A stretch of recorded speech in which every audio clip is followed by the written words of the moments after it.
All right, it is a very beautiful day right here. What a weekend that we had. Congratulations to all the teams that made it, and should I be saying hard luck to the team that couldn't make it. But let me begin with the matches that were played over the weekend. It was a very fantastic time. It was a moment of excitement. It was a moment of entertainment as Michael Olise's 95th minute equalizer from the penalty spot and Crystal Palace a 2-2 draw at Manchester City. And that was a denting moment as their host title hope with a third consecutive home draw. Goals from Jack Grealish and of course Rico Lewis had Manchester City breezing to victory before they were very complacent. Defending champions were halted in their track. No thanks to late inspiration from John Phillips and Mateta. The scoreline condemned Man City to the club's third consecutive draw at home. All the time they've been playing at home, this is the third time they are drawing. Let's move away from there and go to the next game that was actually played over the weekend. Let's talk about Chelsea a little bit. I know the Chelsea fans will be very excited right now. Chelsea got back to winning ways again with a routing and a very wonderful routine 2-0 home win over bottom of the table Sheffield United to ease the pressure on the manager Mauricio Pochettino. Mauricio Pochettino should be smiling right now. He should be very happy. But then, what would you say talking about a team like Sheffield who are already at the bottom of the table? Should we consider that a beautiful win? Well, I leave that to you. You can decide that whether it is a beautiful win or not. It is still Sport Rush live on your screen. My name is MC Ramsey, the man with jersey number 10. Let's begin again with more results. As a matter of fact, Chelsea have moved up to 11th place in the table, and of course, despite their spirited display, Chris Wilder's side remained last, still last. But as a matter of fact, for clubs like Newcastle United and Fulham, it ended 3-0 as Newcastle defeated Fulham. That was how it panned out over the weekend. The dominant side, talking about Arsenal, were able to beat Brighton 2-0 at home on Sunday with the second half goal from Gabriel Jesus. And of course, Kai Havertz and the North London side provisionally move up to the top of the Premier League standing again. I could remember Coach was always saying, well, Arsenal will return back again to the top of the table, and that was exactly what they did over the weekend. But then, how far do you see Arsenal on the table? Would they be able to take this league this time? Are they going to be crowned the champions from the Premier League? Well, England is a very difficult place, but you can't say I am a winner until the last fight happens. Let's quickly go to what happened between Liverpool and their rival. Of course, Liverpool missed out on reclaiming top spot in the Premier League as they were head to a 0-0 draw by Manchester United at Anfield, ending their perfect home record this season. Jurgen Klopp's side had been knocked out of the first place by Arsenal earlier on Sunday and would have recaptured a place at the summit with a win, but lack their usual goal threat. What is threatening them? What is the threat? What is making them scared? Oh, they couldn't get any goal, and that was how it ended from there. Well, it was a good one, celebration for some of the fans, and some of the fans were very angry. These are more actions coming from the weekend, of course. This is what we do. We bring you to speed with everything that happened over the weekend. Result from everywhere. Well, as a matter of fact, Sean Dykes depend the relegation worries of his old club, Burnley. Oh my God. It was deeping. It was deep. Well, as a matter of fact, Burnley, where his return to Turf Moor ended in a 2-0 win for Everton. Dyke, of course, who twice guided the Clarets to promotion and kept them up against the odds during a decade at the club, promised to show no sentimental. Oh God, it couldn't be sentimental. It's not sentimental. Well, sentimentality was not part of it because 20 months after his sacking amidst their last unsuccessful battle against the dropper, and of course the first half goal from Amadou Onana and Michael Keane silenced the Turf Moor, and that was not the result from there. Then Unai Emery's Aston Villa came from a goal down to secure a 2-1 victory away at Brentford. Aston Villa now have 38 points points from 17 games. Okay, more results coming to your way right here. Let's begin to look at what happened as Mohamed Kudus scored twice to help West Ham get back on track again in the Premier League with a 3-0 victory. Do you know who they won like this? That was over Wolves at London Stadium. Back there in London was where it actually happened. This win already moved West Ham to 8th in the Premier League, while Wolves stay 13th with 10 points clear of the relegation zone. But then, would they be relegated at the end of the day, or already they are moving out of the relegation zone? What is their hope? But then, relegation is not what you should wish your enemy. In Premier League, well, the fans will be fainting.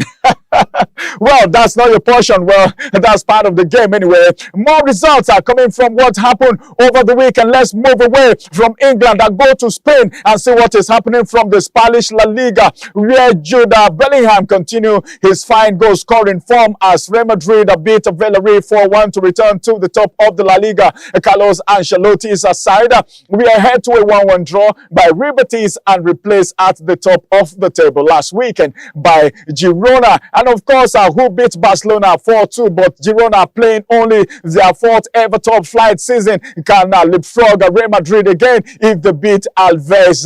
That's going to be happening today. Always as it is. Let's move to Germany now for the German Bundesliga. Harry Kane scored a double to become the quickest player to ever reach 20 Bundesliga goals as Bayern Munich beat a 4th place Stuttgart 4-0, and England's Kane in his 14th Bundesliga game has slotted Leroy Sane's pass into an empty net within just 90 seconds. Bayern remain 4 points behind surprise leaders Bayern Leverkusen, who beat Eintracht Frankfurt 3-0 earlier on Sunday. And as a matter of fact, let's move straight to what is happening from France. The French Ligue, where Lille actually equalized 5 minutes into stoppage time to deny leaders Paris Saint-Germain a 9th successive league. One win, the game ended 1-1. Kylian Mbappe converted a penalty as PSG looked to be leading 7 points to clear at the top of the table. Despite Sunday's evening disappointment, Luis Enrique's PSG ended the weekend in a stronger position than they ever began. My God. Can you see how that actually pans out? Monaco themselves were able to beat 1-0 by Lyon on Friday before Nice fell to a 3-1 loss at the half on Saturday. Moving now to Italy, let's bring to you the Italian Serie A as Roma suffer a 2-0 defeat at Bologna after a Nicola Moro strike and Rasmus Christensen's own goal saw the fire-up host climber to 4th spot in Serie A, and that happens on Sunday. Let's quickly go on break. When we return again, we'll bring you more story from what is happening. Liverpool and Manchester United, I don't know, are they going to be happy after this story that is coming now, or they are going to be angry? Let's see how that is going to happen. I will return back. Let me just get to the dressing room and just take a little sip. When I return back again, we will hold it down from the world of sport. Remember, Sport Ignite, Sport Unite, the entertainment, the good feels that you ever desire, all is in sport. I will be back to bring you more thrilling moments from the world of sports. Follow us on our social media handles at Oweleketv. Visit our website at www.oweleket.tv for a thrilling journey. Oweleketv, rising star at the fairground.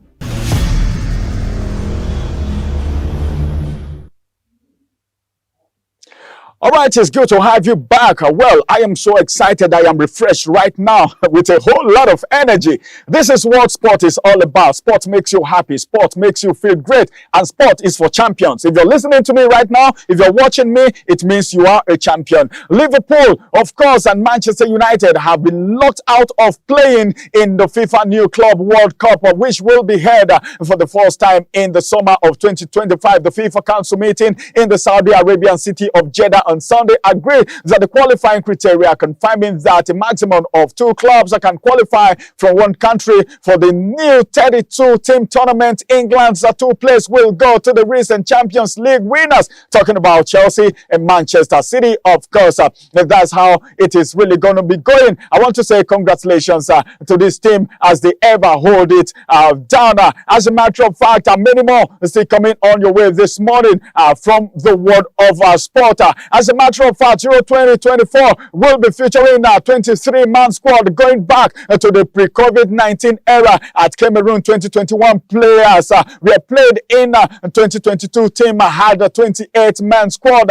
And also contrasting to AFCON 2023 episode, the Asian Cup in Qatar in January will have 23-man squad. Last year at the World Cup, teams were allowed 26 players. Rivers United, of course, on Sunday, they actually departed. I'm talking about the home front team right now, talking about Nigeria, our home. They actually departed on Sunday at the Murtala Mohammed International Airport, Lagos, Nigeria, for Tunis, Tunisia. The pride of Nigeria will confront a Club Africain in what do I call it? It is going to be a tug of war in the Total Energies CAF Confederations Cup Group C match day 4, and of course at the stadium, and that's going to be happening on Wednesday, 28th December 2023, and kickoff is scheduled for 8 p.m. local time. The Nigerian Premier League football, that is NPFL, could sanction Katsina United. Why should they sanction Katsina United FC? For running contrary to the extant rule governing the administration of football in Nigeria. Katsina United FC are yet to respond to the query it got from the league body several months after the Katsina state government installed an interim board to oversee the affairs of the club following the order from the Alhaji Surajo Baba Mulfashi-led board to step aside. According to news making the rounds, the NPFL board is considering hammering Katsina United with a heavy fine and suspension for going against the extant rule of the league, the Nigerian Senior Men's Basketball, which is going to be the final story for today. As a matter of fact, let me talk about basketball today. Well, we talk about all the sports. We talk about rugby, we talk about lawn tennis, we talk about basketball too. And today, the Nigerian Senior Men's Basketball National Team, I'm talking about the D Tigers, have been placed in Group B in the 2025 FIBA Afro Basketball Qualifier after failing to pick the 2024 Olympic Games ticket. Nigeria's D Tigers are expected to be back in action again in February 2024. FIBA Africa has an official draw and date release for the qualifiers slated to begin next year. According to the draw earlier conducted on Saturday, the first window will take place from February 19 to 27, 2024, and it will see the entry of Group B, E, and of course D. So many things happening from the world of football, from the grassroots. So many things are happening from the international level. So many things are happening, and all these details you can only get on Sports Rush with MC Ramsey, the man with Jesse number 10. It is time for me to call it a wrap. I'll return back again, and that's going to be on Wednesday when we bring you to speed with the midweek sport, of course. Have a beautiful day. Enjoy yourself. Be entertained. Be happy all the time because you love sport. Well, it is good for you to stay very energetic all the time. Bye-bye for now and have a beautiful day. My name is still MC Ramsey, the man with Jesse number 10. Have a beautiful day and bye-bye for now.